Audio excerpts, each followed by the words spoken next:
The alarm hit my helmet before I even finished my coffee. Red light. Priority 1. A child was missing from Meridian Station, and not just any child. Ilth Val Threll, the adopted daughter of Ambassador Claire Dawson, was gone from her quarters, and the security feed showed 6 armed strangers walking her out through a maintenance corridor, like she was cargo. I dropped the cup. It shattered on the floor of the launch bay, and nobody around me even looked down, because every single person in that room had already frozen on the same 3 words scrolling across the wall screen. Hostage, separatist, unknown location. My name is Leo Grant. I lead a 4-person response unit that most people on this station have never heard of, because we only show up when something has already gone wrong in the worst possible way. This was about as wrong as it gets. Ilth was 9 years old by her people's counting, small for her age even among the Threll, and she was the reason 2 species had stopped aiming warships at each other for the first time in 20 years. Someone had just decided the fastest way to break that peace was to take her. I called my team together in under 2 minutes. Nina Brooks, our breach specialist, was already suited up before I finished the sentence. Owen Blake, who could read a ship's wiring diagram faster than most people read a menu, pulled up the station's sensor logs on a tablet while running toward the bay. Priya Malhotra, our medic, grabbed a kit without being asked, because she already knew what kind of night this was going to be. "Talk to me," I said to Owen as we moved. "They left through docking arm 4, he said. Boarded an old cargo freighter. Engines are cold, drifting, no active transponder.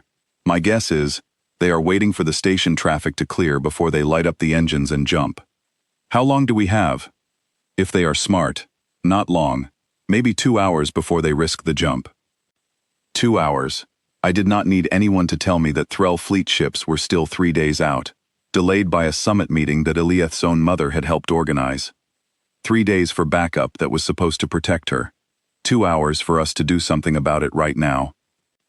My commanding officer's voice came through my earpiece as we reached the shuttle. "Leo, protocol says we wait for coordinated response from Threll Command. They want their own people handling this.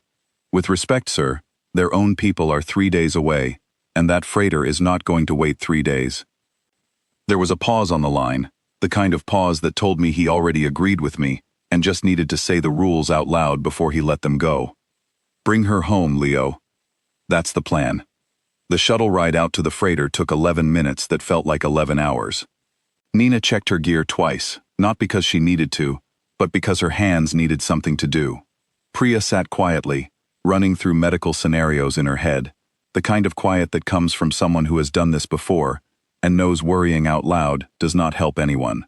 Owen kept talking to the freighter's old systems through a low-power scan, trying to build us a map before we ever stepped inside. 6 heat signatures, he finally said. 5 adults, clustered near what looks like the old bridge. 1 smaller signature, alone, in a side compartment near the cargo hold. "They separated her," I said. "Looks that way." That told me 2 things. First, they were treating her as leverage, not as a person, which meant they had likely locked her away somewhere quiet, so she would not slow them down. Second, and more importantly, it meant she was not surrounded by all 6 of them at once. That gave us a chance. We killed our own transponder before we got close, letting the shuttle drift the last stretch on momentum alone, silent and dark against the black of open space. Nina attached a docking collar to an old airlock on the freighter's hull, the kind of manual seal that predates most modern security systems, and within 90 seconds we were standing inside a corridor that smelled like rust, stale air, and old metal that had not seen proper maintenance in years. No lights, except the dim emergency strips along the floor.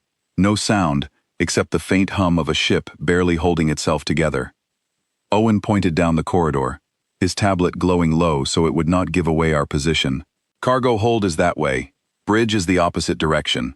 If we are quiet, we can reach her before anyone even knows we are on board. Nina, you're with me.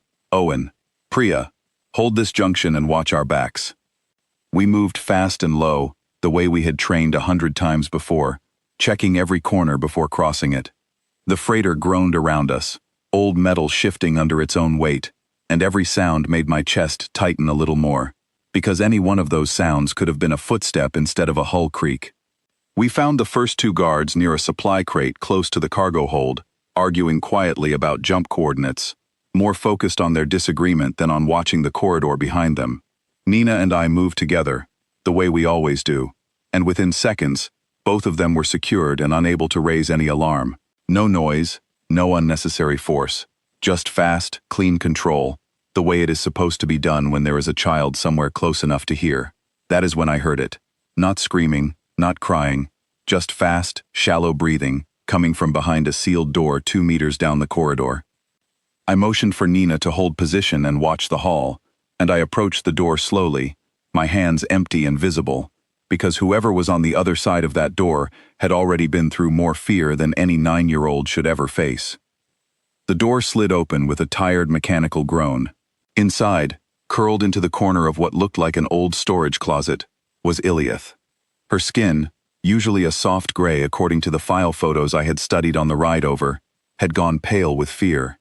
Her eyes, large and dark, built for a homeworld dimmer than our sun, locked onto me the moment the light from the corridor spilled into the room.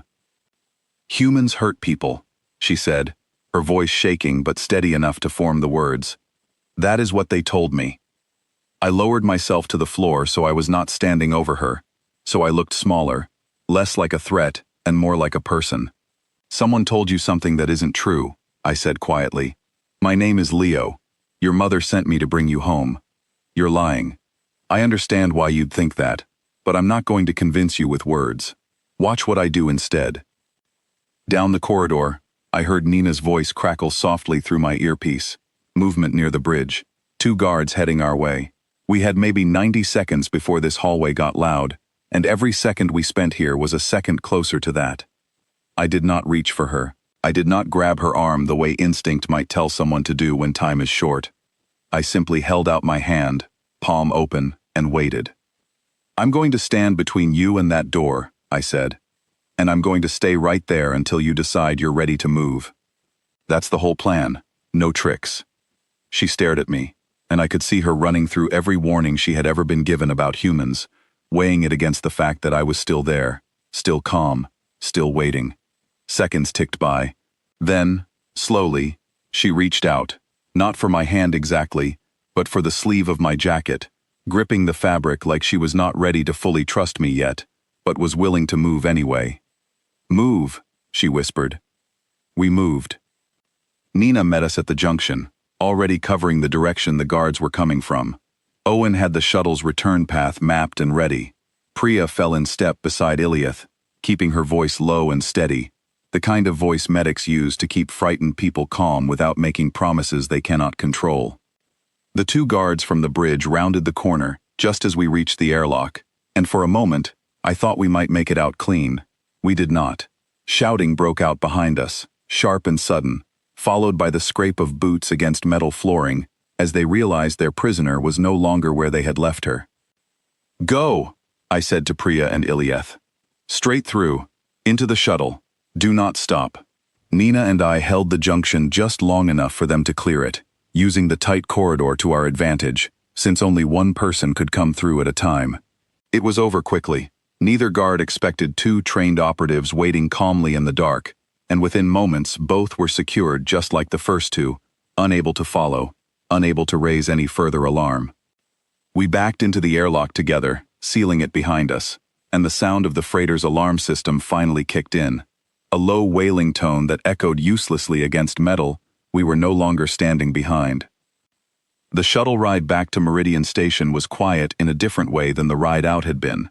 Ilth sat wrapped in a thermal blanket Priya had draped over her shoulders, still gripping a fold of my sleeve with one small hand, not letting go even as her breathing slowly evened out. She did not speak much, but she watched everything, the way a person does when they are trying to decide if the world is safe again.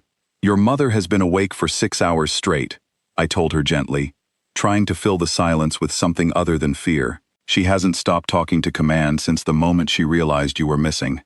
"She worries too much," Ilth said quietly, and for the first time since we found her, something close to a smile touched the corner of her mouth. "That's what mothers do." When the shuttle docked, Claire Dawson was already waiting at the bay entrance, and the moment the doors opened, She crossed the distance between them faster than I had ever seen a diplomat move. She did not care about protocol in that moment, did not care about cameras or observers or anything except reaching her daughter and holding her close enough to prove to herself that this was real. I stepped back and let that moment belong to them, because it was not mine to be part of. Nina, Owen, and Priya did the same, standing quietly near the shuttle, letting the reunion happen without an audience pressing in too close. It took nearly 4 hours for the Threll fleet's advance ship to arrive, faster than expected, once they heard what had happened, though still far too late to have done what we did.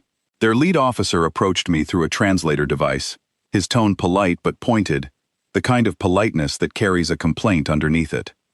"Why did your team not wait for a coordinated joint response?" he asked. "Protocol exists for situations exactly like this one."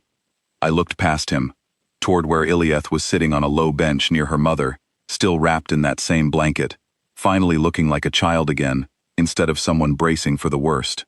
She caught me looking and gave a small nod, the kind of gesture that did not need translation. "Because 2 hours was already too long for her to be scared," I said, "and 3 days would have been worse. We were not going to make a 9-year-old wait for the paperwork to catch up." The officer did not have an immediate response to that. He glanced toward Ilth himself, watching the way she sat close to her mother, watching the way she occasionally looked toward our small group standing near the shuttle bay, and something in his posture softened just slightly.